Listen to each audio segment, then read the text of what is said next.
जय श्री कृष्ण। मैं श्याम, आपका दोस्त, आपका प्रेमी, आपका सिखा। एक बार फिर एक अत्यंत शुभ दिन अजा एकादशी के दिन आप सबका अभिनंदन करता हूँ। मेरी लोकेशन है लोनावला, प्रबल जी महाराज की कुटिया संस्कार सभा, जहाँ मैं दंडी स्वामी संत शिरोमणि श्री ब्रह्मानंद जी सरस्वती जी के सानिध्य में 3 दिन भागवत स्मरण करने के लिए आया। आइए हम आज का अपना अजा एकादशी कार्य प्रारंभ करते हैं। सर्वप्रथम आज शुभ दिन भगवान को स्मरण करते हैं।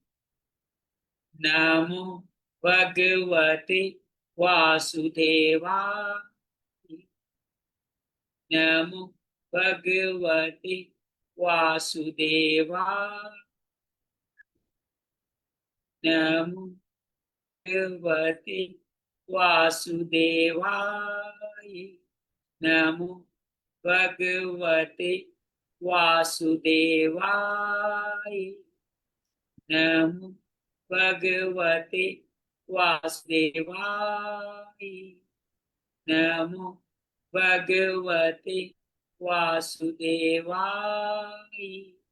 नमो भगवते वासुदेवाय, नमो भगवते वासुदेवाय। वसुदेव सुतं देवं कंसचाणूरमर्दनं देवकी परमानंदं कृष्णं वंदे जगद्गुरु। श्री कृष्ण वंदे जगद्गुरु। या देवी सर्वभूतेषु श्रीमद्भगवद्गीता रूपेण संस्थिता नमस्तस्यै नमस्तस्यै नमस्तस्यै नमो नमः। या देवी सर्वभूतेषु साधक संजीवनी रूपेण संस्थिता नमस्तस्यै नमस्तस्यै नमस्तस्यै नमो नमः। या देवी सर्वभूतेषु अजा एकादशी रूपेण संस्थिता नमस्तस्यै नमस्तस्यै नमस्तस्यै नमो नमः। अखंड मंडलाकारं व्याप्तं येन चराचरं तत्पदं दर्शितं येन तस्मै सर्वे नमः। गजाननं भूतगणाधिसेवितं कपितजम्बूफलचारुभक्षणम् उमासुतं शोकविनाशकारकं नमामि विघ्नेश्वराय पादपङ्कजं, नमामि विघ्नेश्वराय पादपङ्कजम्। त्वमेव माता च पिता त्वमेव, त्वमेव बन्धु च सखा त्वमेव, त्वमेव विद्याधरणं त्वमेव, त्वमेव सर्वं मम देव देव, त्वमेव सर्वं मम देव देव। ओम शांति शांति शांति। आप सबका अभिनंदन करता हूँ, स्वागत है। आज शुभ दिन अजा एकादशी का दिन है। आइए हम लोग आज चौथे अध्याय का पूरा संस्कृत पाठ करेंगे। बार तो करने वाले अति संक्षेप में प्रथम दिन के तृतीय अध्याय को भी नमन करते हुए चलते हैं। प्रथम अध्याय अर्जुन विषाद योग, अर्थात अर्जुन विषाद में आया। क्यों आया? भगवान की माया में कहा युद्ध नहीं करूंगा, डांडी रख देता है और विषाद में आ जाता है। यही प्रथम अध्याय संपूर्ण होता है। दूसरे अध्याय में प्रथम 11-10 श्लोक तक विषाद योग का एक्सटेंशन है। अर्जुन अपने और बातें कहता है, लेकिन साथ में एक सुंदर बात कहता है कि मैं आपका शिष्य हूँ, आपकी शरण में हूँ, आप मुझे मुक्त करें, आप उचित मार्ग बताएं। भगवान 11वें श्लोक से लेके 38वें श्लोक तक अर्जुन को सांख्य योग के द्वारा उसको मार्ग बताते हैं। सांख्य योग में प्रमुख तरह से भगवान ये कहते हैं, शरीर और शरीरी का वर्णन करते हैं। शरीरी जो अजन्मा है, जो नित्य है, पुराण है, जो कभी मारा नहीं सकता, कभी मर नहीं सकता, और साथ में शरीर को जो बार बार जन्म मरण के सिलसिले में पड़ता ही रहता है, अर्थात जन्म मरण जिसका होता ही रहता है। तो भगवान ये कहते हैं कि तुम इससे क्यों मोहित हो रहे हो, तुम इसके द्वारा क्यों मोहित हो रहे हो? ये शरीर ही तो मारा ही नहीं जा सकता। ये राजा पहले भी थे, बाद में भी रहेंगे, फिर किस चीज का तुम किसका भगवान बार बार ये कहते हैं कि इस शरीरी को जैसे बचपन, जवानी, बुढ़ापा, देहांत प्राप्ति, देह की अवस्था है, वो शरीर के साथ नहीं है। तो तुम इस शरीर के साथ जो मात्रा स्पर्श के आधार पर सुख दुख है, उनसे अपने आप को अलग कर लेते हो, तो तुम धीर पुरुष कहलाओगे। और तुम सुख दुख के समान जो आएंगे उनको सहन कर जाओ, तितिक्षा संपन्न हो जाएगी, तुम आ जाओगे, अर्थात तो दर्शी हो जाओ। भगवान बार बार ये कहते हैं कि ये शरीर मारा नहीं जा सकता, नहीं जन्म है, शरीर ही, शरीर नहीं, जन्म नहीं, मरने, विकार मुक्त है। वेदों में भी इसको अव्ययम कहा गया है। जैसे पुराने वस्त्र छोड़ के नए वस्त्र बदलते हैं, ऐसे ही शरीर ही पुरानी देह छोड़ के नई देह बदलती है। ये पंच तत्वों से काटा नहीं जा सकता, ये सर्वगत है, स्थायी है, नित्य है, अजन्मा है। अगर तुम जन्म मृत्यु को मरने वाला भी मानो तो भी दोबारा जन्म हो जाए, तुम अफसोस किसका बात कर रहा हो। इस शरीर को सब देखते हैं कि अवैध है और ये हमेशा ही बने रहने वाला, तुम्हें शोक मत करो। यहाँ पाके भगवान 21 श्लोक से स्वधर्म की बात करते हैं कि स्वधर्म तुम्हें बड़े तकदीर से मिला है, बड़े भाग्य से मिला है, इसका पालन करके स्वर्ग को प्राप्त हो जाओ, पापों से मुक्त हो जाओ।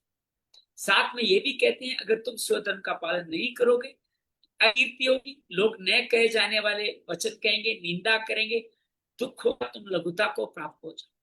और तुम अगर ये करोगे तो तुम स्वर्ग अगर जीवित रहे तो महामहिम बन जाओगे, और अगर मृत्यु हुई तो उत्तम लोक को प्राप्त हो।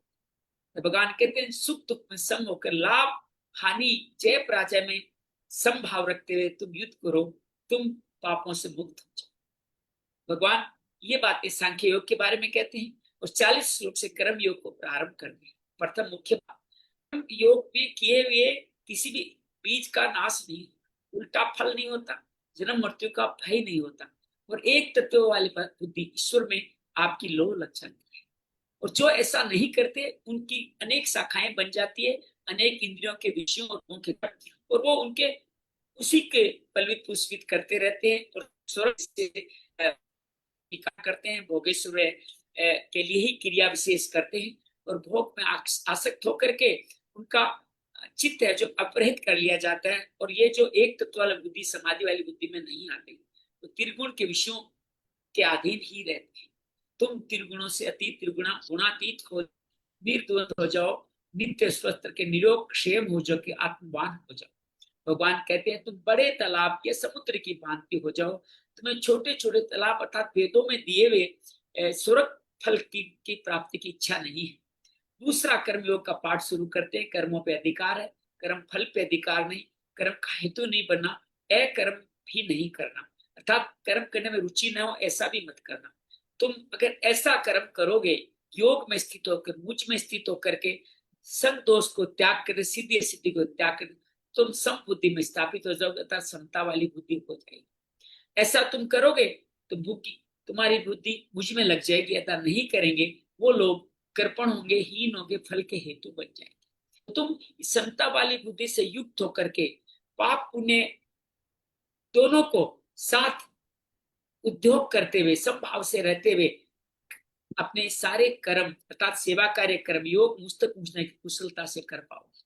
और ये बुद्धि तुम्हारे साथ युक्त रहेगी तो तुम मन से युक्त हो जाओगे और अनामय फल पा जाओगे। अगर ऐसा नहीं करोगे, दलदल में फंसोगे, सुने सुनाए भोगों के प्रति तुम्हारी बुद्धि जाएगी, विपरीत भावों में जाएगी, तुम स्थित प्रज्ञ नहीं कहलाओगे। अर्जुन पूछ बैठता है स्थित प्रज्ञ कैसे है, क्या भाषा, क्या लक्षण। भगवान बताते जो काम से मुक्त, संतोष धन को प्राप्त, जो दुख में उद्विग्न नहीं होगा, सुख में जिसकी वीतराय भय क्रोध से मुक्त, जो स्थित धीर पुरुष मुनि है, मननशील है, वही स्थित प्रज्ञ है। उसको प्रशंसा आलोचना में कोई मतलब नहीं रहता, वो अपने अंगों को अपने विषयों से उसी तरह से अपने इंद्रियों से अंतर्मुखी कर लेता है जैसे कछुआ संकट के समय में अपने अंग सिकोड़ लेता है। तो भगवान ये कहते वो निराहार रह करके अपने इस देह से नहीं जुड़ता और रसों में भी नहीं जुड़ता, दृष्टा की तरह अपने जीवन बिताता है। और इस तरह से वो व्यक्ति पुरुष विशेष बन जाता है, अर्थात मुझ तक पहुंच जाता है। इंद्रियां उनको परमात्मा, जिन लोगों को इंद्रियां मथती है, इंद्रियां बार बार मन को भी काबू में कर लेती है, जिन वो संयमित नहीं हो पाते। जो संयमित हो पाते हैं वो पुरुष विशेष से ही प्रतिष्ठा स्थित प्रज्ञ होते हैं। जो ऐसा नहीं कर पाते, आसक्ति से उनमें कामना पूर्ति होने से, न होने से क्रोध से उनके चित्त में अशांति और उनका पतन हो जाता है, अर्थात उनका विवेक हर लिया जाता है। और राग द्वेष में युक्त होकर के विषयों का ही वो सेवन करते हैं और वो कभी भी विशेष गति को प्राप्त नहीं होते। जो विशेष गति को स्थित प्रज्ञा, वो सब दुखों की हानि होती है और वो प्रसन्न बने रहते हैं। उनकी जिनकी ऐसी बुद्धि भावना नहीं होती, उनको कभी शांति नहीं मिलती। इंद्रियां धीरे धीरे उनके मन को भी वश में कर ले, फिर उनकी बुद्धि भी वश में हो जाती है और डगमगाती नाव समुद्र में वायु की तरह डगमगाती, ऐसे वो डगमगाते रहते हैं। जो लोग इस तरह से उद्योग नहीं करते उद्योग नहीं करते अर्थात अपने कर्मों में लीन नहीं होते, अकर्म भाव से स्वकर्म करते, उनकी प्रज्ञा प्रतिष्ठित है, वो हमेशा जागृत रहते हैं। और लोग जो जागते हुए इंद्रियों के सुख में रहते, एक्चुअली सोए हुए हैं। सेमी व्यक्ति जागृत है और उनकी संज्ञा समुद्र के समान भी, अच्छा बुरा गंदा जल कम ज्यादा कैसा भी गिरे, उनके स्तर में कोई परिवर्तन नहीं होता, अर्थात वो स्थित प्रज्ञा रहते हैं। और इस तरह से वो अपने कामों से मुक्त होकर के, निष्प्रय होकर के निर्मम निरंकार के शांति और ब्रह्म को प्राप्त। ये दूसरा अध्याय था। तीसरे अध्याय में कल से हम लोग पहला दूसरा अध्याय को और संक्षेप में करेंगे, तीसरा और चौथे को प्रमुख लेंगे। तीसरे अध्याय में भगवान कहते हैं, अर्जुन पूछता है कि मेरे लिए सही मार्ग कौन सा बताइए। आपने 2 मार्ग बता दिए। वो कर्म योग नहीं करना चाहता, वो ध्यान योग ज्ञान योग जाना चाहता, लेकिन साथ में कहता है मैं शिष्य हूं, मेरे लिए उचित तो वो कहे। भगवान के दोनों विधाएं मेरे द्वारा की गई, ज्ञान योग के ज्ञान योग, कर्म योग के लिए कर्म योग। कोई भी व्यक्ति बिना कर्म का आरंभ किए निष्कर्म्यता को पा नहीं सकता और कोई भी कर्मों का त्याग करके समाधि को पा नहीं सकता। इस जन्म में गुणों के वश होने का कोई भी एक क्षण भी बिना कर्म के बिना नहीं रह सकता। और जो कर्मेंद्रियों को संयम में कर लेता है लेकिन मन से विचरण करता है विषयों का, वो मिथ्याचारी है। भगवान ये कहते हैं इससे तुम इंद्रियों को, मन को नियम पूर्वक कर्मेंद्रियों को कर्म योग में लगाओ, कर्म फल से मुक्त होके तुम विशेष बन जाओगे। तुम नियत कर्म करो, नियत कर्म स्वकर्म, कर्तव्य कर्म, परोपकार के कार्य तुम कभी नीचे नहीं करोगे। तुम्हारी शरीर यात्रा अपने आप चलती रहेगी, उसके लिए साधन मिलते रहेंगे। भगवान कहते हैं यज्ञ अर्थात सेवा अजी के कार्य, अंदर नहीं आएगा, सुकर्म, परोपकार के फोन आ गया उसका तो मेरे काम है। करने वाले हैं। अरे ये कार्य जो तुम्हारे हैं वो तुम्हारे, इसके अलावा जितने भी कार्य वो तुम्हें बार बार इसके अंदर कर्म जन्म बंधन में डालने वाले हैं। भगवान बार बार ये कहते हैं कि आप इस रचना की बात करते हैं, मैंने आप सब लोगों को ब्रह्मा के माध्यम से साधन दे करके यही सेवा कार्य करने के लिए रचा है। और सेवा कार्य करती है तुम अन्य को उन्नत करो और वो तुम्हें मंगल कामना देवी संपदा बढ़ाएंगे, तुम भी उन्नत हो जाओगे। इस तरह से तुम ये दिए गए साधनों से तुम ये कार्य करोगे तो तुम यज्ञ कहलाओगे। अगर तुम इनको स्वयं भोग लोगे तो तुम चोर कहलाओगे। यज्ञ से प्राप्त जो तुम्हारे को अमृत मिलेगा उससे तुम्हारे सारे कलमश खत्म हो जाएंगे। तुम पाप अगर ऐसा नहीं करोगे तुम पाप भी पकाओगे और पाप में ही युक्त हो जाओगे। भगवान एक और सृष्टि संरचना बताते हैं, हमारा जन्म अन्न से, अन्न ब्रह्म से, अन्न जल से, जल वर्षा से, यज्ञ से अर्थात सेवा कार्य से। उसी यज्ञ में ब्रह्म है, उसमें स्थित हो।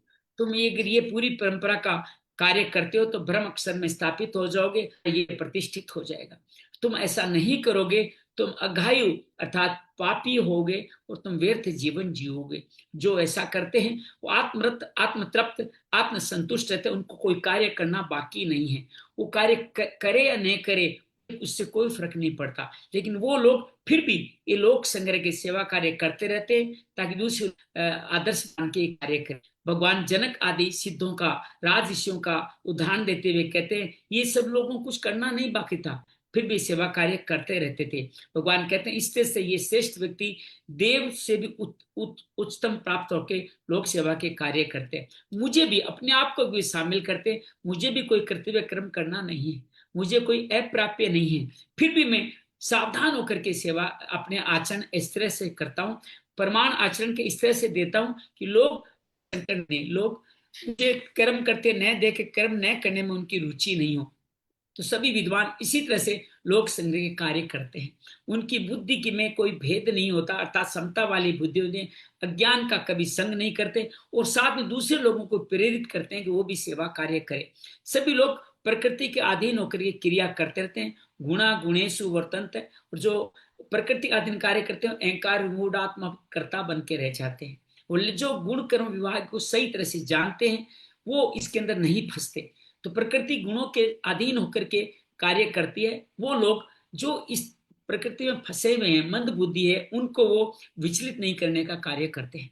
तो भगवान ये कहते हैं कि मेरा ये मत है कि तुम मुझे समर्पण करो, पहला भाग समर्पण करो। दूसरा, मैं तुम्हें विवेक दूंगा। विवेक से तुम क्या करोगे? निराशी, निर्मम और निसंताप हो जाओगे। मुझ में दोष दृष्टि न रखते श्रद्धा पूर्वक मेरे इस मत का आचरण करो, तुम मुक्त हो जाओगे। और तुम ऐसा नहीं करोगे तो तुम्हारा पतन हो जाएगा।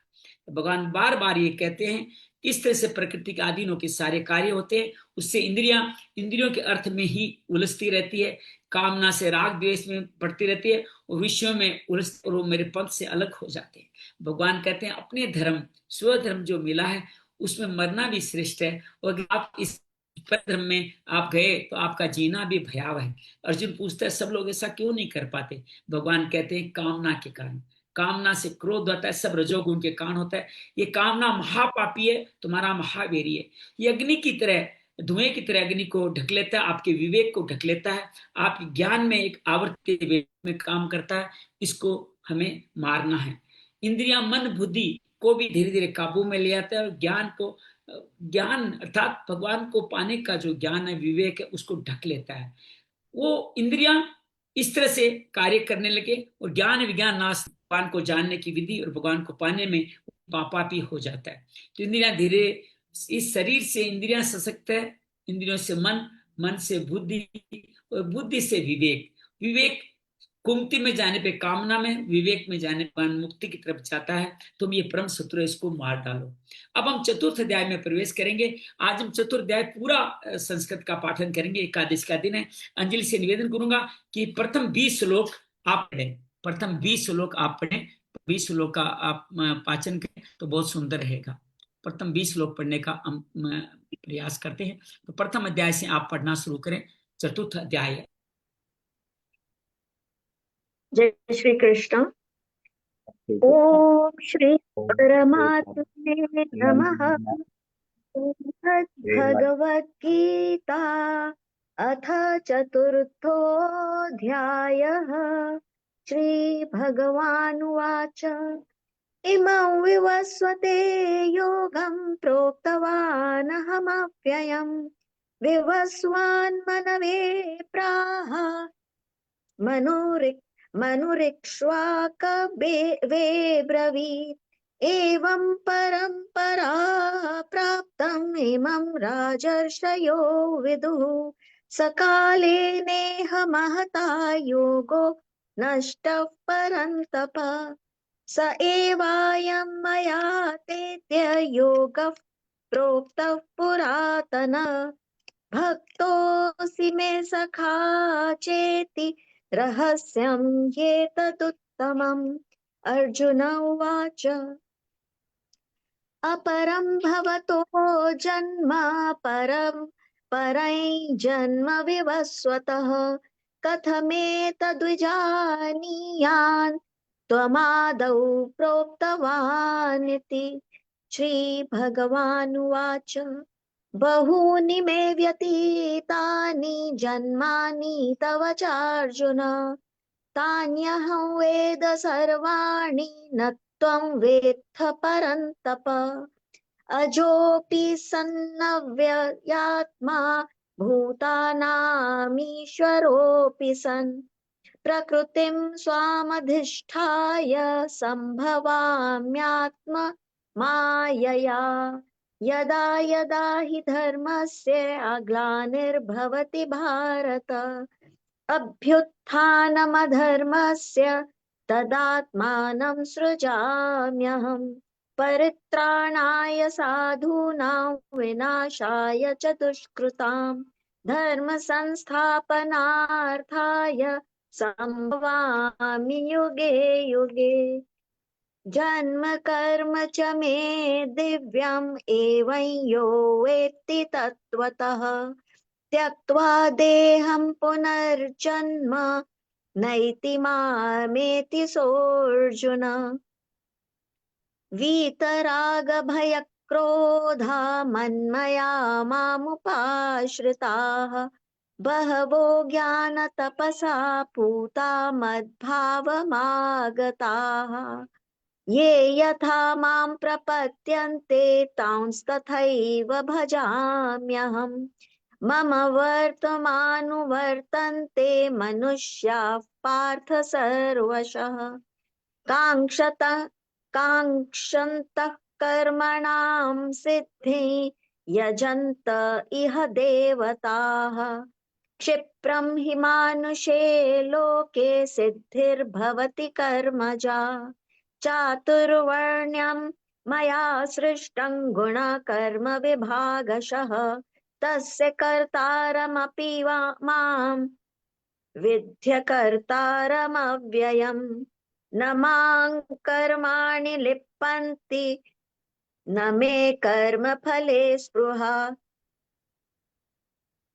इति मां योऽभिजानाति कर्मभिर्न स बध्यते एवं ज्ञात्वा कृतं कर्म पूर्वैरपि मुमुक्षुभिः कुरु कर्मैव तस्मात् त्वं पूर्वैः पूर्वतरं कृतं किं कर्म किमकर्मेति कवयोऽप्यत्र मोहिताः तत्ते कर्म प्रवक्ष्यामि यज्ञात्वा मोक्ष्यसे शुभात् कर्मणो ह्यपि बोद्धव्यं च विकर्मणः अकर्मणश्च बोद्धव्यं गहना कर्मणो गतिः कर्मण्यकर्म यः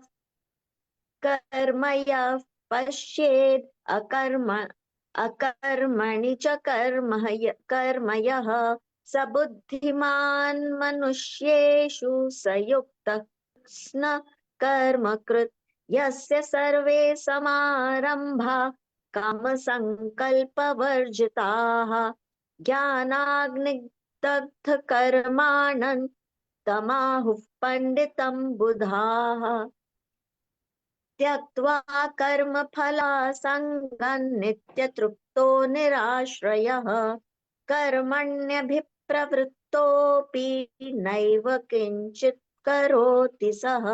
जय श्री कृष्ण। जय श्री कृष्ण। बहुत बढ़िया गुरुदेव जी। 5 श्लोक आप पढ़े, 21-25 तक हम सब मिल के भावा लेंगे। 21 से 25 तक आप पढ़े। जय श्री कृष्ण जी। निराशीर्चित्तात्मा तयक्तस्व परिग्रह शारीरं केवलं कर्म कुर्वन्नाप्नोति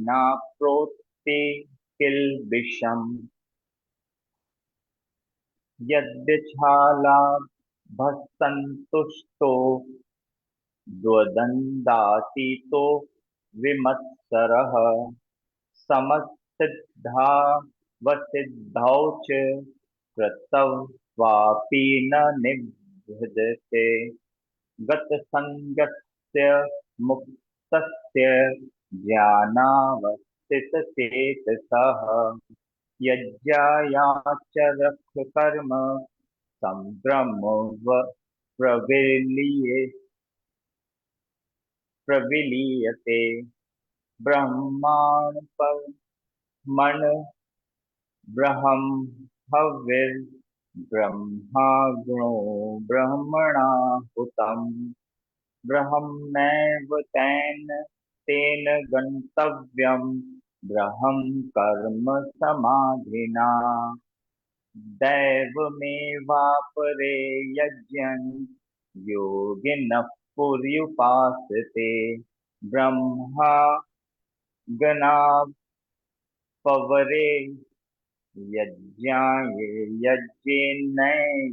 यज्ञेनैवो पूज्यते। बहुत बढ़िया, बहुत सुंदर। आप बहुत सुंदर बोलने लगे हैं। धीरे धीरे तो मुझे लगता है कि हम इससे आगे जाने वाले हैं। सरला, आप पढ़ पाएंगे? कैसा है बुखार हाँ, आपका? आप पढ़ पाएंगे? देखती हूँ पढ़िए। सिस्टर। 26 से 35 तक पढ़े। श्रोत्रादीनिन्द्रियाणि अन्ये संयमाग्निषु जुह्वति शब्दादीन् विषयानन्ये इन्द्रियाग्निषु जुह्वति सर्वाणीन्द्रियकर्माणि प्राणकर्माणि चापरे आत्मसंयम योगाग्नौ जुह्वति ज्ञान दीपिते द्रव्ययज्ञास्त द्रव्ययज्ञास्तपो यज्ञा योगयज्ञास्तथा परे स्वाध्याया ज्ञानयज्ञाश्च यतयः संस्थितव्रताः अपाने जुह्वति प्राणं प्राणे पानं तथा परे प्राणापानगतिरुद्ध्वा प्राणायामपरायणा अपरे नियताहाराः प्राणान् प्राणेषु जुह्वति सर्वेप्येते यज्ञविदो यज्ञक्षपितकल्मषाः यज्ञशिष्टामृतभुजो यान्ति ब्रह्म सनातनम् नायं लोकास्त्ययज्ञस्य कुतोऽन्यः कुरु सत्तम एवं बहुविधा यज्ञा वितता ब्रह्मणो मुखे कर्मजान विदितान् सर्वान् एवै ज्ञात्वा विमोक्ष्यसि श्रेयान् द्रव्यमयाद्यज्ञाज्ञानयज्ञ परन्तप सर्वं कर्माखिलं पार्थ ज्ञानि परिसमाप्यते तद्विधि प्रणिपातेन प्रिप्रसन्नेन सेवया उपदेक्ष्यन्ति ते ज्ञानिनस्तत्त्वदर्शिनः यद् ज्ञात्वा न पुनर्मोहन् एव यातयसि पाण्डव येन भूतान्न शेषेण द्रक्ष्यस्यात्मन यथो मयि। बहुत सुंदर, बहुत सुंदर। चलिए मैं भी कुछ श्लोक पढ़ने का प्रयास करता हूँ। अपि चेदसि पाप्येभ्यः सर्वेभ्यः पापकृत्मः सर्वज्ञान संतरिष्यसि यथेधांसि समेतोऽग्निर्भस्मसात् कुरुतेऽर्जुन ज्ञाना अग्नि सर्वकर्माणि भस्मसात् कुरुते तथा नहि ज्ञानेन सदृशं पवित्रम् इह विद्यते तत्स्वं योग संसिद्धः कालेन विन्दति श्रद्धावान् लभते ज्ञानं तत्परः संयतेन्द्रियः ज्ञानं लब्ध्वा परां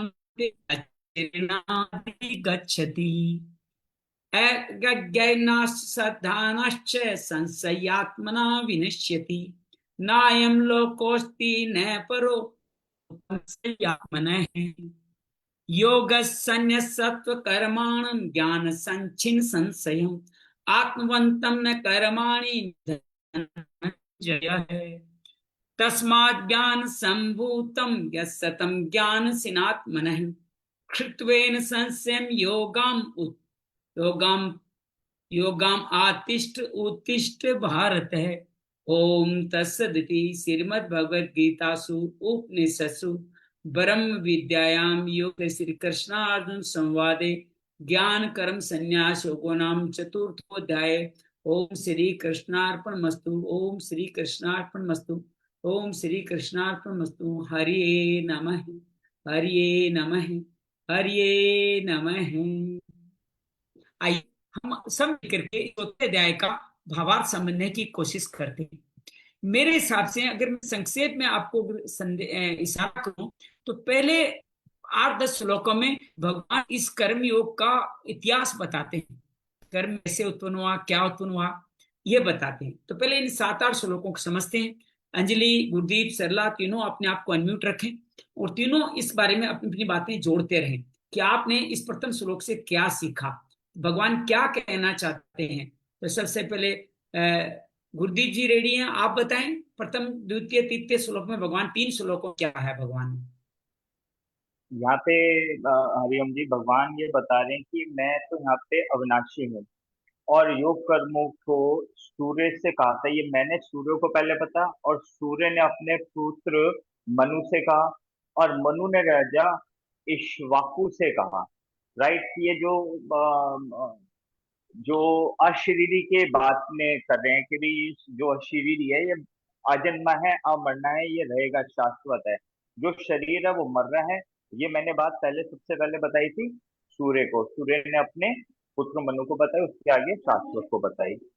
और एवं हे परंपर, परंपरा से प्राप्त इस कर्म योग को राजनीति द्वारा जाना, परंतु यह समय बीत जाने के कारण नष्ट होगी। ये समय के अनुसार धीरे धीरे विलुप्त होगी, इस ब्रह्मांड से, इस दुनिया से विलुप्त होगी। ठीक है, जैसे कि अब फिर मैं तेरे को यही बात बता रहा हूँ कि भक्त और सखा है, मैं तेरे को इसलिए अंदर की बात बता रहा हूँ कि तू मेरा सबसे बड़ा प्रिय है।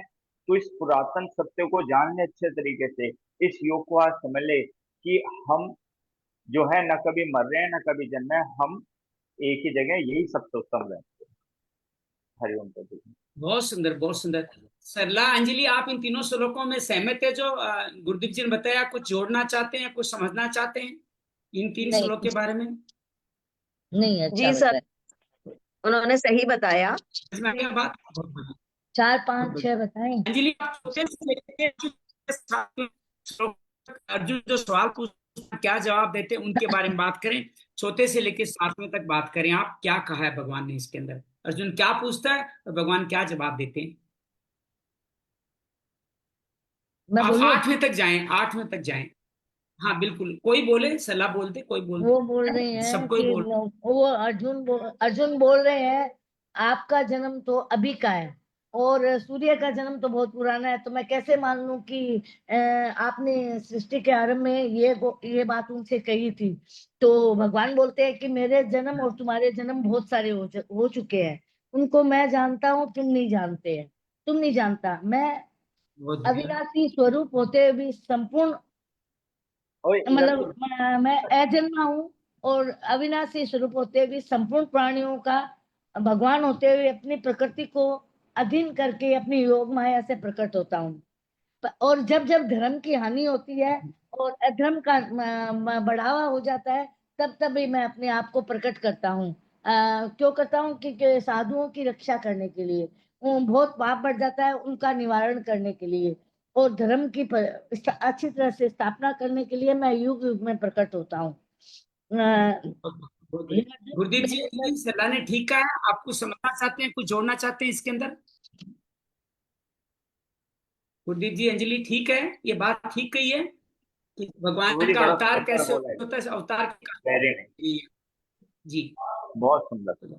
अंजलि, आपसे निवेदन करूंगा, अब भगवान अपने जन्म कर्म की दिव्यता के बारे में बता रहे हैं और ये भगवान चातुर्वर्ण्य के आगे बताते हुए, ये भगवान जब तक वहां तक नहीं पहुंचता, जब तक यज्ञों की बात करें, तब तक आप इसके अंदर आगे बढ़ते जाएं। और आपसे अनुरोध करूंगा 20वें श्लोक तक इसको आप पूरा करें। इस 8वें से लेकर 9वें से 20वें श्लोक तक क्या कहा भगवान ने, ये बताएं। तो वो अर्जुन से कहते 9वें हैं श्लोक से कि स्टार्ट करें। हाँ, वो अर्जुन से कहते हैं कि मेरा जो जन्म हुआ है वो मेरा जो कर्म है वो दिव्य है और अलौकिक है। जो मनुष्य ये तत्व को जान लेता है वह शरीर को त्याग कर फिर जन्म को प्राप्त नहीं, मतलब उसको मुक्ति मिल जाती है, शरीर से उसको मुक्ति मिल जाती है। तो अगर ये तत्व को जान लेता है और मुझे वो प्राप्त हो जाता है, फिर वो कहते हैं कि ना जिनके ये जिनके राग भय क्रोध ये सारे जो दोष हैं वो सर्वथा नष्ट हो गए हैं और स्थित रहते हैं जो लोग मेरे आश्रित रहने वाले और भक्त ज्ञान रूप तत्व से पवित्र होकर मेरे स्वरूप को प्राप्त कर लेते हैं। बहुत बढ़िया। फिर वो कहते हैं जो भक्त जिस प्रकार भजते हैं मैं उसको उसी प्रकार प्राप्त, मतलब जिस दृष्टि से मुझे देंगे मैं उसे वैसे ही प्राप्त होता हूँ।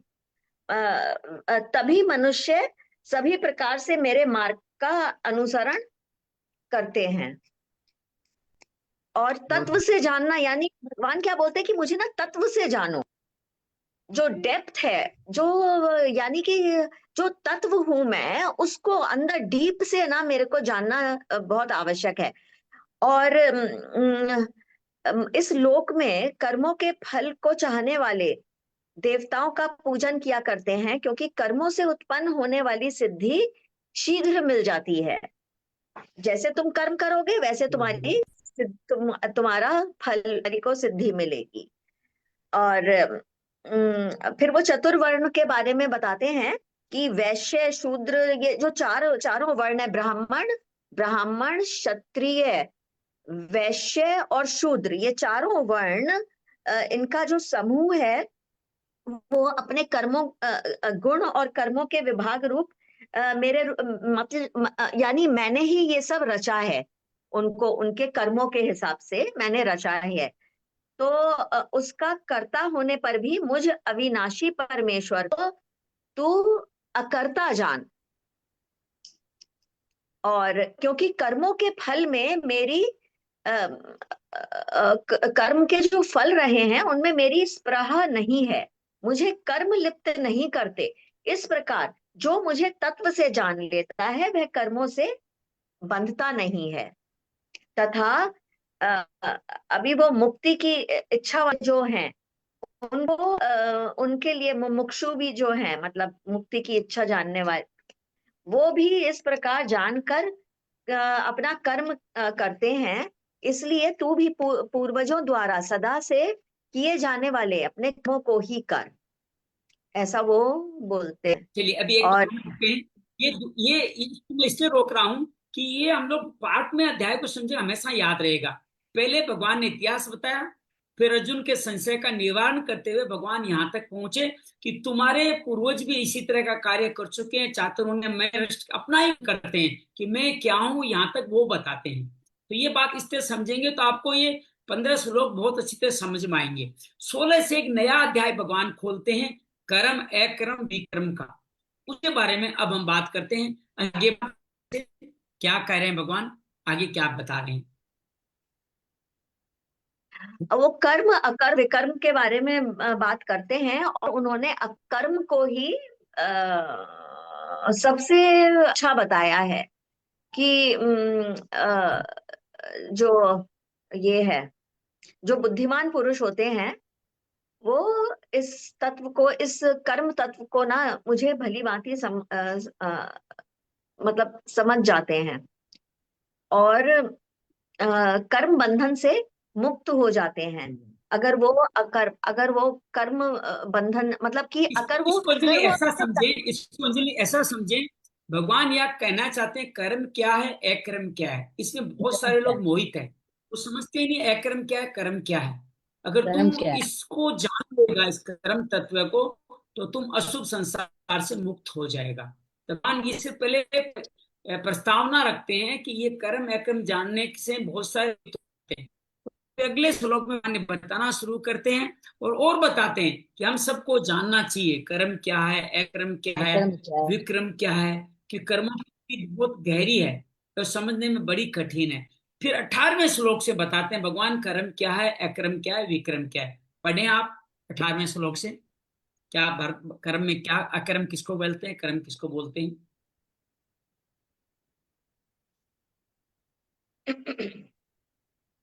तो वो कहते हैं कि कर्म, जो मनुष्य अपने कर्मों के अंदर अकर्म को देखता है, यानी बंधता नहीं है उनमें, अपने अकर्म को देखता है, और जो अकर्म में कर्म देखता है वह मनुष्य बुद्धिमान है और योगी, और वह योगी समस्त कर्मों को करने वाला है, ऐसा वो बोलते हैं। और कहते हैं बहुत कि बढ़िया बहुत अर्जुन, बढ़िया। ये इस बात को थोड़ा अच्छी तरह समझ लेते हैं।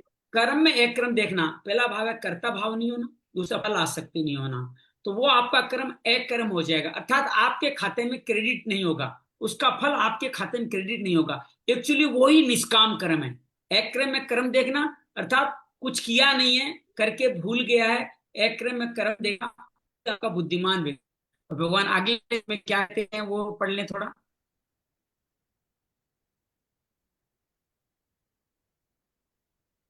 बोलू?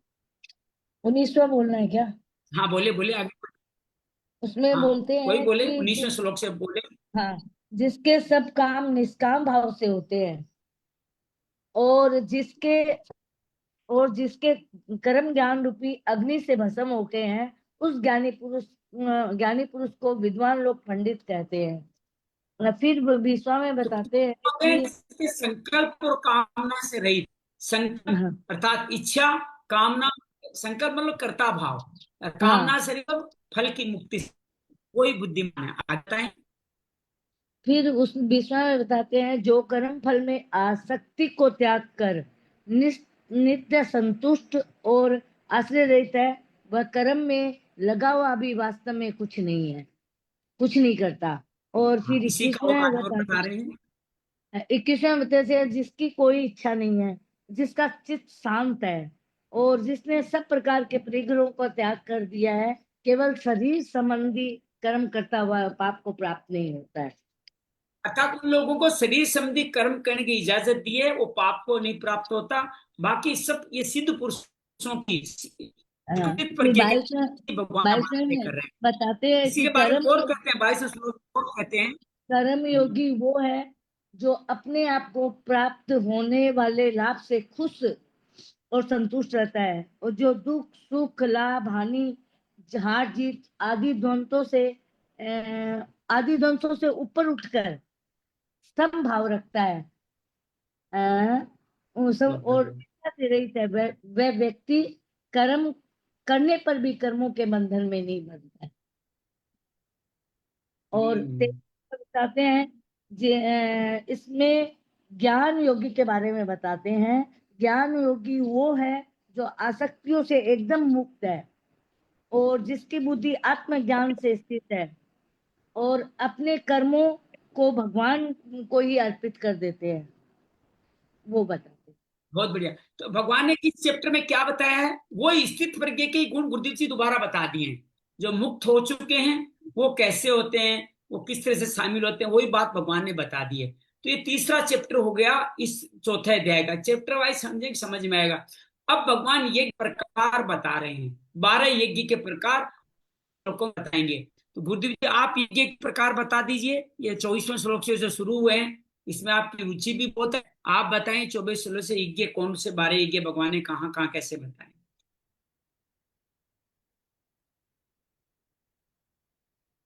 हरिओम जी।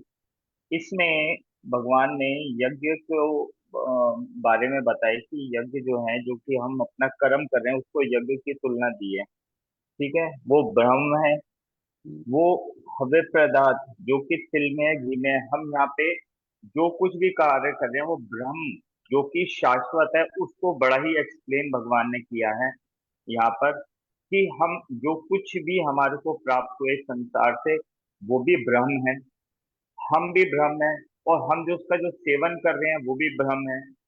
और जो हम इस जो इस संसार से प्राप्त हम उसको भी बांट रहे हैं, वो भी ब्रह्म में ही लीन करते चले जा रहे हैं।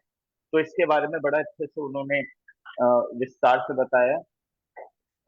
और इसके अंदर ब्रह्म यज्ञ, अगला यज्ञ ठीक है, भगवत भगवत पर्ण रूप यज्ञ, अभिनंता रूप यज्ञ, सम्य रूप यज्ञ, विषय हवन रूप यज्ञ, समाधि रूप यज्ञ, द्रव्य यज्ञ, तपो यज्ञ, योग यज्ञ, स्वाध्याय रूप ज्ञान यज्ञ, प्राणायाम रूपम यज्ञ, समा सत्म भवृति, जो कि चार प्रकार स्तंभवर्ती की चौथा स्तंभ प्राणायाम। स्तंभवृत्ति, अस्तंभवृत्ति, प्राणायाम स्वरूप यज्ञ, जिसमें कि अपान का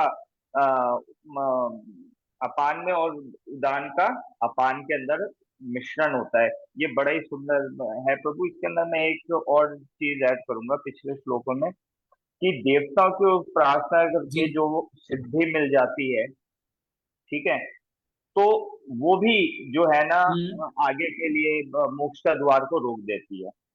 इसमें शुभता का जो बताया है, जी वो अशुभ जो है वो बताया है, जीवन अशुभ है। ठीक है, वो बार बार मर रहे हैं, बार बार जी रहे हैं, बार बार जी रहे हैं, बार बार मर रहे हैं। और शुभ क्या है? जी जी शुभ स्ट्रेट फॉरवर्ड मोक्ष की बता दी परिभाषा की, अगर बस मोक्ष तुम्हें मोक्ष शुभ की करना है तो तुलना, मोक्ष द्वार। बिल्कुल बिल्कुल। ठीक है, इसमें कर्ता भाव और उसके कर्मों का जो फल है उसको त्याग करके मोक्ष की प्राप्ति का रास्ता प्रभु ने बताया। मेरी छोटी सी बुद्धि के अंदर ये थोड़ी सी बात आई। बहुत बढ़िया। हरिओम तो ये यज्ञ एक बार फिर समझ लेते हैं। देव यज्ञ का जी। मतलब है दूसरों में ईश्वर को देखना।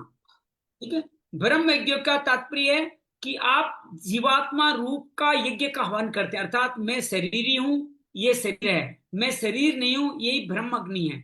सर्वाणी कर्माणि, इंद्रियों को विषयों से अलग कर लेना, और संयम में आप हवन करोगे तब आप ज्ञान को प्राप्त हो जाओगे, तो तुम्हारे ज्ञान से प्रकाशित हो जाए। तो ये इंद्रियों की बात करते हैं। अगले में बात करते हैं विषयों से मुक्ति की। ये एकांत काल है, वो व्यवहार काल है। समस्त इंद्रियों का संयम कर लेते हैं, अगर हवन कर लेते हैं तो विषयों का भी इंद्रियों रूपी अग्नियों में, अर्थात विषय इंद्रियों से अलग देते हैं। अच्छा देखते हैं, अच्छा सुनते हैं, ये हो गया आपका विषयों का हक। द्रव्य यज्ञ कौन सा हुआ? दान, दक्षिणा, धन, तन मन धन लगाना द्रव्य यज्ञ है। योग यज्ञ ने समभाव में रखते हुए सुख दुख को देखना। स्वाध्याय क्या है? जीवन में सॉरी तप यज्ञ अपने जीवन में आ रही प्रतिकूल परिस्थितियों को संभाव से देखना। स्वाध्याय है ये ग्रंथ ज्ञान गुरु के पास जाना और संसित वर्ता, और इस सब कामों में आप तीक्ष्ण रूप से लगे रहें, ये पल भी आप। फिर भगवान 11वां 12वां बताते हैं प्राण अपान। एक बार फिर समझ लीजिए, ये नाड़ी प्राणायाम के विस्तृत रूप 4 प्राणायाम रूप में इन 2 भागों में बताई है। स्टार्ट भगवान कहते हैं बाई नासिका से श्वास भरें 4 बार राम की ध्वनि पे, राम राम राम राम। दोनों नासिकाओं को बंद करते हैं, भ्रुकुटी में यथासंभव रोके। भगवान तो 16 बार कहते हैं राम राम राम, लेकिन स्टार्ट में नहीं होगा। बाद में 8 बार राम कहते हुए छोड़े, राम राम राम राम। फिर बंद करते हुए फिर 4 बार राम कहे, राम राम राम। ये स्तंभ वर्ती है, इसको धीरे धीरे और लंबा करना होता है। ये कंटिन्यूस लगातार चलती ही रहती है, लेकिन ये करते समय नियमित आहार करना आवश्यक है। जो नियमित आहार करते हैं वही प्राण का यज्ञ वाले यहाँ संपूर्ण करते हैं, और बाकी यज्ञ के बाद में यज्ञ का परिणाम बताते हैं। आप बड़े 31 से क्या शुरू किया भगवान ने? यज्ञ में बचे हुए अमृत का अनुभव करने वाले लोग कैसे होते हैं, वापस वही नहीं आएगी जो स्थित प्रज्ञ की तारीफ में बताए। यज्ञ शिक्षा अमृत पूजो यहाँ ब्रह्म सनातन, अर्थात ये श्रेष्ठ यज्ञ से अमृत का अनुभव करने सनातन परमात्मा को प्राप्त होते हैं। और जो यज्ञ नहीं करते हैं, अर्थात ये सेवा कार्य नहीं करते हैं, उन्हें इस लोक में सुख मिलता है, न परलोक उनको। और यही भगवान यहाँ कहते हैं। इसके अलावा बहुत सारे और यज्ञ भी हैं जो वेद की वाणी के द्वारा कहे, उससे सकाम भी है, वो तुम्हें जन्म देंगे, बाकी निष्काम भी है, उनको भी कर्म यज्ञ भी कर्म से मुक्त हो जाए। फिर 33वें श्लोक से है सरला, यहाँ ज्ञान योग को बढ़ा रहे हैं भगवान। 33 से लेके 38वें श्लोक तक ज्ञान योग की बात करते हैं। ये चौथा भाग है ज्ञान योग का। थोड़ा इसको भी समझ लीजिए, आप में समझ में आया तो आप पढ़ के बताएं कि भगवान यहाँ क्या कह रहे हैं। 33वें में बता देती हूँ, थोड़ा समझ में आया है। ये कहते हैं कि ज्ञान यज्ञ में व्यक्ति अपनी इंद्रियों को वश में रखता है और कर्मों की फल की इच्छा नहीं करता, और यह यज्ञ सीधे ईश्वर से मतलब साक्षात्कार कराता है, सामना कराता है। ज्ञान यज्ञ के माध्यम से व्यक्ति अपने भीतर की आत्मा को जान सकता है और ईश्वर से जुड़ सकता है। अब इसको दूसरी तरफ समझे। भगवान पहले तो ये कहते हैं ये 12 यज्ञ बताए हैं, इनसे भी ज्ञान यज्ञ श्रेष्ठ है। पहले तो ये बता दो ज्ञान यज्ञ श्रेष्ठ। अर्जुन कहते हैं तू और तत्व के पास चला जा, तत्व ज्ञान जान जा, तुम ये मान जाओ। ये तत्व ज्ञान विचार के स्तर पे, कर्म के स्तर पे नहीं है। शरीर क्या है, इसको अद्वैत निराकार कह सकते हो, ये जान जाओ। उसके लिए करना क्या, कर्म क्या बताया भगवान ने, कहाँ जाना पड़ेगा, क्या करना पड़ेगा? किसमें? तत्वदर्शी ज्ञानी दोनों हो, जो मुक्त हो चुका, तत्वदर्शी का मतलब जो मुक्त हो चुका हो, ज्ञानी जिसको नॉलेज भी हो। हाँ, इनके पास जाके साष्टांग दंडवत प्रणाम करना है पहला काम, उनकी सेवा करना, उनकी सेवा करना और करना, उनका उपदेश सुनना, यही है उनका उपदेश ज्ञान सुनना। तो इस तत्व ज्ञान का तो अनुभव कर लेगा तो फिर तू मोह को प्राप्त। अभी अर्जुन के बारे में बात है, खाली मोह की बात नहीं है, लाभ काम क्रोध ईर्ष्या सबकी बात है। अर्जुन कहाँ पे? कौटुंबिक मोह में। उसको कह रहे हैं कि तुम मोह और तू संपूर्ण प्राणियों को अब तरीका के, ये बहुत महत्वपूर्ण है, सलाह इसको समझिएगा कि ज्ञान योग का सार क्या है। ज्ञान योग का सार है कि संपूर्ण प्राणियों को पहले अपने में देखो, अर्थात ये सारा मुझ में स्थित है, और फिर अपने में परमात्मा को देखो। तो इससे क्या मतलब हुआ, सब लोग परमात्मा ही है। पहले मैं हाँ अपने ये में देख लिया, पहले मैं परमात्मा को देखना मतलब है उन सबको परमात्मा मान लेना। तो मान ये लेना। देखना ही ज्ञान योग है। हर एक को ईश्वर मान लेना ही ज्ञान योग है। परमात्मा देखेगा तो उसको आगे प्राप्त होगा। और तुम, अब भगवान 36 में बड़ी घोषणा करते हैं कि तुम पापियों से भी अधिक पापी है, तो भी इस ज्ञान रूपी नौका से तुम पाप समुद्र से पार कर जाएगा। और 37वें श्लोक में भगवान ने कहते हैं कि जैसे प्रज्वलित अग्नि में कोई भी आप काष्ठ आदि कोई डालो भस्म हो जाते हैं, वैसे ज्ञान रूपी अग्नि भी संपूर्ण कर्म 3 भाग याद कीजिए, संचित, प्रारब्ध, क्रियावान, तीनों को इस ज्ञान अग्नि के द्वारा भस्म किया जा सकता है। तो भगवान ये भी कहते हैं कि इस ज्ञान योग के समान पवित्र करने वाला कोई नहीं। तो यहां तक 38.5 श्लोक तक भगवान ज्ञान योग की बात करते हैं। समझ में आई बात सबको ये? यहाँ भगवान हाँ ज्ञान योग तत्वदर्शी। और 8 जो वो भी याद कीजिएगा, जो परिशिष्ट में बताए गए। पहला क्या था उसके अंदर, विवेक, वैराग्य, सठ संपत्ति, सम, दम, श्रद्धा, तितिक्षा, उपरति, मुमुक्षु। और फिर क्या होगा, श्रवण, मर्दन, निध्यासन, तत्व पदार्थ। ये 8 चरण है ज्ञान योग के, जिससे आप ज्ञान योग पाओगे। लेकिन भगवान फिर कर्म योग पे आ गए हैं 38 में, जिसका योग कर्म योग के द्वारा संसिद्ध हो गया है, वो सब तत्व ज्ञान को अपने आप में डाले। क्या आपको ज्ञानी के पास जाने तो अपने आप ही ज्ञानी को अपने आप में ही पालोगे।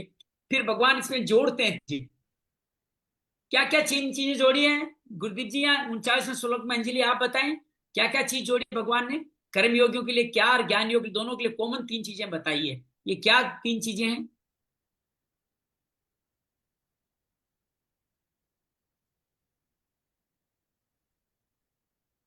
प्रभु जी, साधन प्राणायाम, हाँ बोलिए। परायण, श्रद्धावान मनुष्य जिसको कि हाँ, ज्ञान की प्राप्त होती है, और अपनी जितेंद्रियों पर कंट्रोल करना। मेरे हिसाब से तो मेरे को ये समझ में आया। 3 क्या बताएं? पहले है कामनाओं से मुक्ति के लिए इंद्रियों पर नित्य जी जी और ये कार्य करने बाद में जो भी साधन है उसको सेवा में लगा दो। और तीसरा, जी, श्रद्धा के साथ, श्रद्धा के साथ। जितने हैं श्रद्धा से, तो आप तत्काल शांति को प्राप्त हो जाओगे। ये आप जिंदगी में अनुभव करके देख लीजिए। कभी आप सेवा कार्य में लगते हैं, 100% देते हैं, तो आप तो मुक्ति को प्राप्त हो जाते हैं। और भगवान 40 श्लोक से, आज हम 3 श्लोक आज पढ़ने वाले हैं, उनको और पढ़ लेते हैं। जो ऐसा नहीं करते हैं वो कैसे होते हैं? तो भगवान ये कहते हैं, विवेकहीन और श्रद्धायान, श्रद्धा रहित। अज्ञ को विवेकहीन का है, अश्रद्धावान को श्रद्धा रहित का है। संशय आत्मा, वो जीवन में संशय। श्रद्धा का उल्टा क्या है? संशय भाई साहब। संशय मनुष्य का पतन। किनका बहुत पतन हो जाता है? जिनका विवेक कामना ने हर लिया है, इसमें किसी के प्रति श्रद्धा नहीं है। श्रद्धा नहीं तो संशय आ ही जाएगा। तो इन संशय आत्माओं के लिए न ये लोक हितकारक है न लोक हितकारक है। तो भगवान बार बार कहते हैं जिनका विवेक जागृत नहीं हुआ है, उनको ऐसे अश्रद्धालु का परमार्थ मार्ग से पतन हो जाता है। अपनी को आप जीवन में अलग अलग बातों को समझ, ये ठीक है तो वह ठीक है, बार बार हम बदलते रहते हैं। अभी ये कर लूं, कभी इस भगवान को कर लूं, कभी ये विधा कर लूं, कभी वो विधा कर लूं। अलग अलग जगह गड्ढे खोदते रहते हैं। आपको पता है इस गड्ढे में हीरे हैं, लेकिन आप एक दिशा में नहीं खोदते, कभी इधर खोदते हो कभी उधर खोदते हो, तो आप पा नहीं पाते। इसको संशय वाली बुद्धि का है। संशय कहां से होता है? अधूरे ज्ञान से। जो ज्ञान पूरे अधूरा ज्ञान है से। वो ही संशय है। संशय को दूर करने की चेष्टा नहीं करने पर वो संशय सिद्धांत बन जाता है। आप गलत चीज को ही सिद्धांत मान लेते हैं और फिर उसी के जीवन जीने लग जाते हैं। जैसे एक पुरानी बात को, एक संत ने कहा कि जैसे सर्प कभी काम नहीं करता, वैसे हमें भी कभी काम नहीं करना चाहिए। तो लोग उसी तरह से, मैं दोहा पूरा मुझे याद नहीं है, लेकिन कभी न करे काम संत करे न चाकरी, पक्षी करे न, ऐसा कुछ सूत्र है वो। तो वो लोगों ने सिद्धांत माना क्योंकि उनमें संशय था। साधक का क्या लक्षण है? खोज करना। वो मन और इंद्रियों की देखी बात को सत्य मान लेगा तो वहीं रुक जाएगा, आगे नहीं बढ़ेगा। उसको निरंतर आगे बढ़ने के लिए क्या करना पड़ेगा? उसको मनुष्य ये न देखे कितने मील आगे आ गए, ये देखे कितने मील अभी बाकी पड़े, तब ठीक ठीक अपने। साधक ये न देखे कितना जान लिया, जानने पे संतोष भी नहीं करे। जैसे हम छठे अध्याय में संतोष नहीं करते, जिस विषय उसे जानने की चेष्टा करता है। संशय के रहते हुए कभी संतोष नहीं करना चाहिए, निसंतोष भी आपका व्यर्थ हो जाएगा, आप जाओगे। संशय के रहते हुए कभी संतोष नहीं करें। जिज्ञासा अग्नि देखती रहनी चाहिए, बार बार जिज्ञासा होनी चाहिए, अब क्या होगा क्या होगा। ग्रंथों से, संत महात्माओं से संशय किसी न किसी दूर हो ही जाता है। जिज्ञासा होगी तो संशय दूर हो जाएगा। संशय दूर कोई नहीं मिले तो भगवान की कृपा से भी संशय दूर हो जाएगा। जीवात्मा परमात्मा का अंश है। भगवान 15 अध्याय में बताएंगे, हमें वांस और जीव लोके। जब मेरे को पाने की आप में भूख जागृत होती है तो स्फूर्ति न होने का दुख होता है, तब दुख को भगवान सह नहीं सकते। जब आप मान लेते हो मैं भगवान हूं, भगवान का अंश हूं, तो आपको पूर्ति नहीं मिली तो दुख होगा। भगवान आपका दुख सहन नहीं कर सकेंगे तो पूर्ति भगवान अपने आप पालेंगे। ये भक्ति योग का सूत्र है कि आप लेकिन आप में संशय भगवान को समर्पित कर दिए। तो हम क्या करें, मंदिर में जाएं, तीर्थ स्थल में अपने संशय भगवान को समर्पित कर दें, भगवान मिटा देंगे। तो संशय दूर करने में भगवान दूर करने में उसका हमारा हित है। भगवान हमारे सुहृद प्राणी नाम है, उनसे हमारी व्याकुलता दिखी नहीं जाती, तो वो अपने किसी रीति उपाय से दूर कर ही देते हैं। गलती हम क्या करते हैं, मनुष्य जितना जान लेता है अधूरा ज्ञान उसी को अभिमान कर लेता है। वो मैं जानता हूं, वो अभिमान जब होता है तो भगवान हट जाते हैं। तो भगवान पतन करने वाला है। नायम लोकोस्ते न परो न सुखम संशयात्मने। इस श्लोक में संशयात्मा मनुष्य का वर्णन, जो अज्ञ और अश्रद्धालु है वो संशयात्मा है। जिसके संशय रहने पर भी उस मनुष्य विवेक बुद्धि हो ही नहीं सकती, न वो दूसरों की बात मानेगा। ये लोग के अंदर सुख मिलने वाला ही नहीं है। जैसे हर व्यक्ति संशय करता है, ये आदमी ठीक है या ठीक नहीं है, ये भोजन ठीक है या बेठीक है, से मेरा हित है या इस संशय मनुष्य को परलोक की प्राप्ति भी नहीं होती। वो अज्ञानी होती है। अज्ञान का अर्थ ज्ञान का भाव नहीं है। अब अधूरे ज्ञान को पूरा ज्ञान मान लेना अज्ञान है, इस बात को समझिएगा। तो बहुत सुंदर से अज्ञान को और उसी ज्ञान के साथ अपना जीवन बना ले, भगवान को मान ले, ज्ञान प्रकट हो जाएगा। कुछ श्रद्धा, एक सुंदर दोहा है, कुछ श्रद्धा, कुछ पुष्टता, कुछ संशय, कुछ ज्ञान, घर का नारा ने घाट का, जो धोबी का स्वान। थोड़ी श्रद्धा से काम नहीं होगा, दुष्टता से काम नहीं होगा। तो भगवान इससे बार बार कहते हैं, इस संसार का काम करूं, परमात्मा प्राप्ति करूं, मैं क्या करूं, अपना परिवार पालूं या भगवान का अध्ययन करूं, मैं जप करूं या स्वाध्याय करूं। इस तरह का संशय जब होता है सुख शांति नहीं रहती। तो भगवान बार बार कहते हैं, दो अलग अलग बातों पर संशय होता है। संशय विवेक विचार की हो सकता है, संत महापुरुषों को श्रद्धापूर्वक मानने से होगा, और वो कुछ नहीं तो मुझको समर्पित कर दो। ज्ञान हो तो संशय मिटी था, ज्ञान छिन्ने संशयम। आगे भगवान कहने वाले हैं इसी बात को, श्रद्धा हो तो संशय मिट जाएगा। श्रद्धावान लभते ज्ञान में पहले ही भगवान क्या है, यहाँ पे ज्ञान प्राप्ति का उपाय, ज्ञान की महिमा बताई। अब गुरु के पास सेवा करने से होता है कर्म प्राप्त हो जाता है। अब प्रश्न ये सिद्ध होने कर्म योगी को क्या करना चाहिए, भगवान इस श्लोक में बताते हैं कर्म योगी क्या करे। ये ज्ञान योग पूरा हो गया, अब कर्म योग क्या करें। संशय ज्ञान योग में होता है, कर्म योग में नहीं होता। योग संन्यस्त कर्माणम ज्ञान संचिन असंशयम आत्मंतम न कर्माणि निबंती के द्वारा समझ है। योग का मतलब क्या है, परमात्मा प्राप्ति के लिए सेवा कार्य करना। विवेक ज्ञान के द्वारा संपूर्ण संशयों का नाश हो गया। ऐसे स्वरूप प्राण मनुष्य को कर्म नहीं बांधते, उनको भी कर्म नहीं बांधते। तो क्या फायदा क्या बताया श्रद्धा का, संशय का, विवेक जागृत हो गया, आसक्ति का फल त्याग, आपको कर्म नहीं बांधते। भगवान ये कहते हैं शरीर इंद्रिय मन के जो अवस्था हमें मिली हमारी दिखती है, वो सब किसके लिए, दूसरों की सेवा के लिए, अपना अधिकार जमाने के लिए नहीं है। कर्तव्य कर्म करने, उनको दूसरों के कामों में लगा दें तो हमें समता का अनुभव हो जाए। तो योग संन्यस्त कर्मा का है। कर्म योगी कर्म में अकर्म और अकर्म में कर्म देखता है।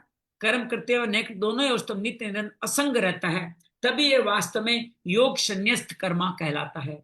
ज्ञान संचिन संशयम, असंशय मनुष्य के भीतर प्राय संशय रहते हैं। कर्म करते हुए कर्मों से अपना संबंध विच्छेद कैसे होगा, अपने कुछ नया करना कल्याण कैसे होगा, अरे सब कुछ दूसरे करो मेरा कल्याण कैसे होगा। कर्म को जान लेता है तो भगवान जो हमने 16 से 32 श्लोक में पढ़ा है तो जान लेता है, तो कर्म और अनिप्रलोक आदि और अंत होता है ये भी मान लेता है। स्वरूप हमेशा बनता है। कर्मों के साथ निष्काम कर्म पूर्वक केवल दूसरों के लिए कर्म करने से कर्मों संबंध विच्छेद होता है। ये बात हम बार बार कर चुके हैं। अपना कल्याण दूसरों के लिए कर्म करने से ही होता है, अपने लिए कर्म करने से नहीं। ये बात मान लीजिए, आपके कल्याण की चाबी आपके पास नहीं है। आप धन संपत्ति कुछ भी इकट्ठा कर ले, आपका कल्याण नहीं होने वाला। आपका कल्याण होगी सेवा से, और चाबी वहीं रखी हुई है आपकी। ये क्विज है, पहेली है, इसको हल कीजिए आप।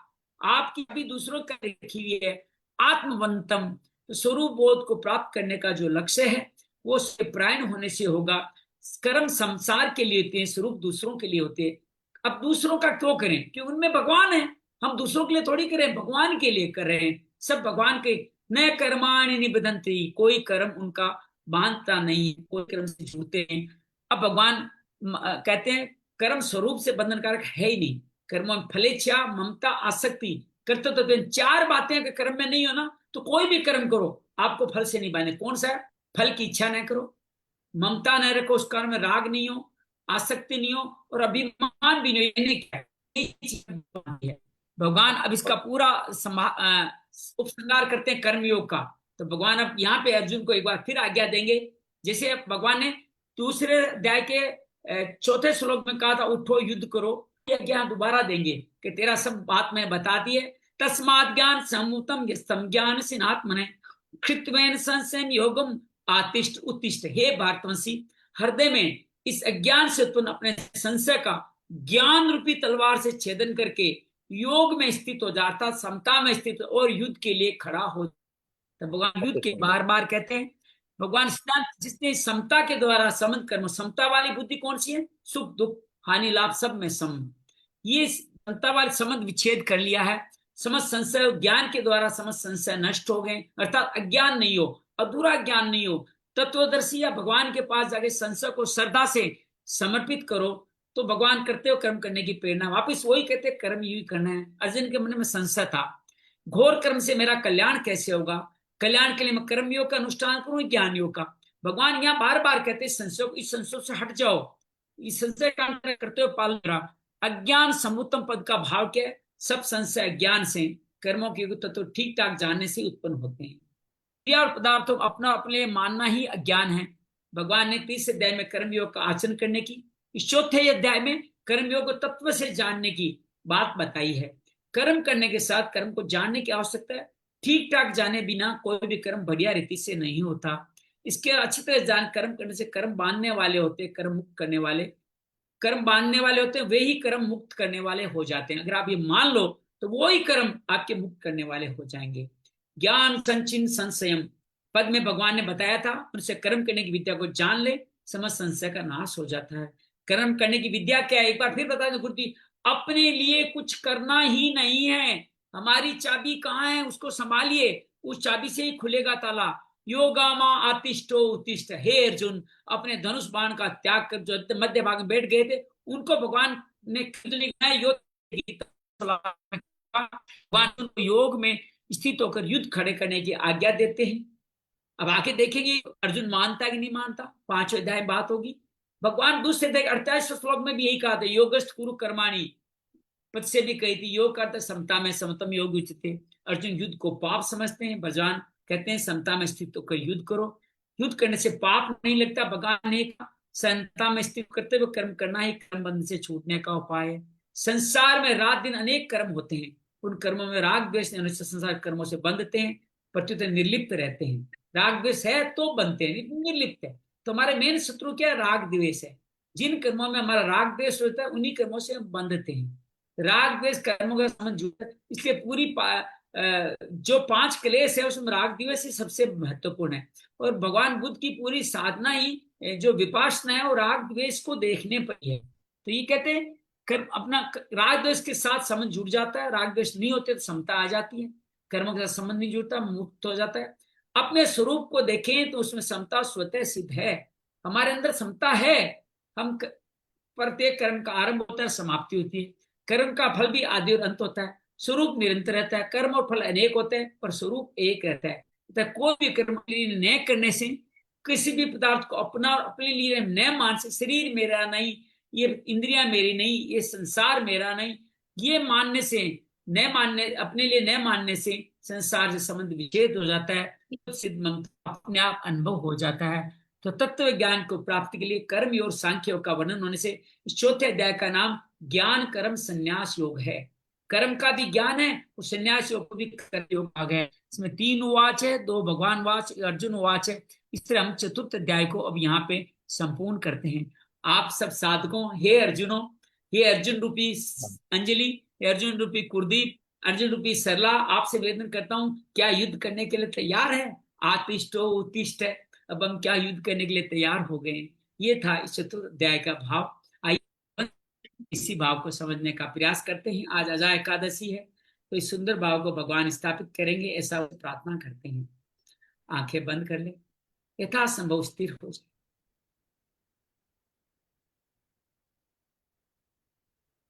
धीरे से अपना ध्यान श्वासों पे ले जाए। श्वास आ रही है, जा रही है।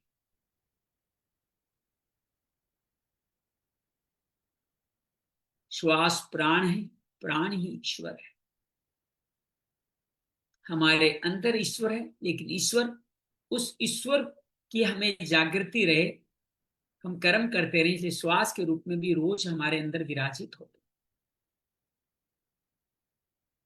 जो ही हम श्वास रूपी ईश्वर पर ध्यान ले जाते हैं, हम भूत भविष्य से मुक्त होकर के कर्म करने में लग जाते। कौन सा कर्म? भगवान बताते हैं ये बहुत प्राचीन पुण्य कर्म है, जो सूर्य से, व्युष्मान, मनु, इक्ष्वाकु, जनक, राजऋषि आदि से होता हुआ परंपरा से लुप्त हो गया। वही मैं आप पे कृपा करके बता रहा। भगवान के जन्म कर्म दिव्य है, जो जान ले वो मुक्त हो जाते। वो मुक्त होने वाले व्यक्ति वीत, राग, भय, क्रोध से मुक्त होते हैं। वो कर्मों में बंधते नहीं, दूसरों की सेवा के लिए कर्तव्य कर्म करते। मेरे और तुम्हारे कई जन्म हो चुके हैं, मैं जानता हूं, तुम नहीं जानते। मैं लोगों का कल्याण करने के लिए, धर्म की हानि से बचाने के लिए, भक्तों की रक्षा करने के लिए, विनाश करने के लिए अधर्मियों का जन्म लेता। मेरे जन्म कर्म दिव्य को जो जान लेता है वो भी मुक्त हो जाता है। मैं अविनाशी हूं, अजन्मा हूं। हमारे अंदर ईश्वर का अवतार इस तरह से होता है। भगवान आगे कहें कि जो व्यक्ति इस तरह से अपने आप को जान करके समता वाली बुद्धि में स्थिर और मुक्त हो जाता है, वो मुझको प्राप्त हो जाता है। और जो इस समता वाली बुद्धि नहीं, वो न इस लोक में परलोक में कभी सुखी नहीं हो सकता। भगवान यज्ञ की प्रक्रिया समझाते हैं। ब्रह्माग्नि, सबको ब्रह्म देना, मैं ब्रह्म हूं, हर व्यक्ति ब्रह्म है। भगवत दर्पण, सब में ईश्वर को देख, संभाव तन मन धन का समर्पण करना, विपरीत स्थितियों में भी संभाव, ज्ञान यज्ञ, स्वाध्याय करना ग्रंथों का, संतों की वाणी का, प्राण अपान में हवन करना, अपान का प्राण में हवन करना, और कुंभक और स्तंभवर्ती का करना। प्रतिकूल परिस्थितियों में भी सहन करना, तितिक्षा तप योग्य है। ये जब सब सारे यज्ञ जो संपन्न करते हैं, उन सब का कल्याण हो जाता है। वो जन्म मरण को नहीं बांधते। इनके अलावा भी अनेक यज्ञ हैं। सकाम को छोड़ के सारे निष्काम यज्ञ मुझको ही पाने हैं। जो यज्ञ करता है वो मुक्त होता है, जो नहीं करता वो इस लोक में नहीं, परलोक में भी कभी मुक्त नहीं होता। ज्ञान योग, अगर तुम्हें ये कर्म योग नहीं सिद्धता, तत्व ज्ञानी की शरण में जा। जो विवेक, वैराग्य, सठ संपत्ति, सम, दम, श्रद्धा, तितिक्षा, उपरति, समाधान से तुम्हारा समाधान करेंगे, तुम्हारे मुक्त होने की मुमुक्षु इच्छा पैदा करेंगे, तब उनके द्वारा दिए गए ज्ञान का श्रवण करने से, मनन करने से, निधान करने से तुम परम तत्व को पा जाएगा, मुझ में समा जाएगा। तत्वदर्शी ज्ञानी ही हमारा कल्याण कर सकते। तुम श्रद्धावान लभते ज्ञानम, श्रद्धा में बने रहो, जितेंद्रिय रहो, साधन प्राण तत्पर रहो, तुम्हारी मुक्ति हर हालत में होने ही वाली। जो व्यक्ति श्रद्धा से विमुक्त होकर के संशय में रहता है, संशय तीन तरह के, अपने आप पे संशय, गुरु पे संशय, ज्ञान पे संशय। अज्ञान, अधूरा ज्ञान ही अज्ञान है, अज्ञान ही संशय का मुख्य कारण है। संशय बना रहता है तो मुक्ति नहीं। संशय की मुक्ति लिए कर्म योग करते हुए भगवान फल आसक्ति मुक्त होते हुए कर्म योग कर, या ज्ञान योगियों के पास जाके तत्वदर्शी से संशय की श्रद्धा पूर्वक प्रणिपातेन सरलता पूर्वक सेवा करते हुए, सवाल पूछते हुए तुम मुक्त हो जाओ, संशय से मुक्त हो जाओ। जो संशय मुक्त होते हैं वो लोग मुझको प्राप्त हो जाए। संशय फिर भी बना रहा, तत्वदर्शी में मुझको समर्पण कर दे अपने सारे संशय, मैं तुम्हें मुक्त कर दूंगा। मैं सुहृदय हूं, मैं चाहता हूं, विचलित हो जाता हूं, तुम संशय में होते हो, बस संशय को मुझ में समर्पण कर दे, मैं तुम्हें मुक्त करता चला जाऊंगा। तुम कर्म योग, ज्ञान योग, हर विधि से मुझको ही पाने वाले। इस संसार के कर्म तुम्हारे लिए नहीं है। कर्म करते हुए अकर्म को देखो, अकर्म तुम्हारे लिए कर्म है। फल आसक्ति तुम्हारे जीवन में कल्याण की कुंजी दूसरों की सेवा करने में तुम्हारे पास नहीं है। संसार पदार्थ को अपना न मानते हुए, विकर्म न करते हुए मुझ में स्थित हो जाओ। उठो साधकों, उठो निष्काम कर्म योग के द्वारा इस जीवन रूपी जन्म मरण के इस संघर्ष रूपी युद्ध से मुक्त हो जाओ। उत्तिष्ठ है, उत्तिष्ठ है, उत्तिष्ठ है।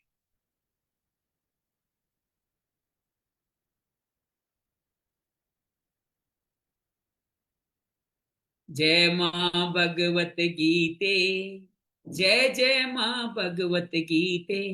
हरिय कमल विहारिणी, हरिय कमल विहारिणी, सुंदर सुपुनीते। जय जय मां भगवत गीते।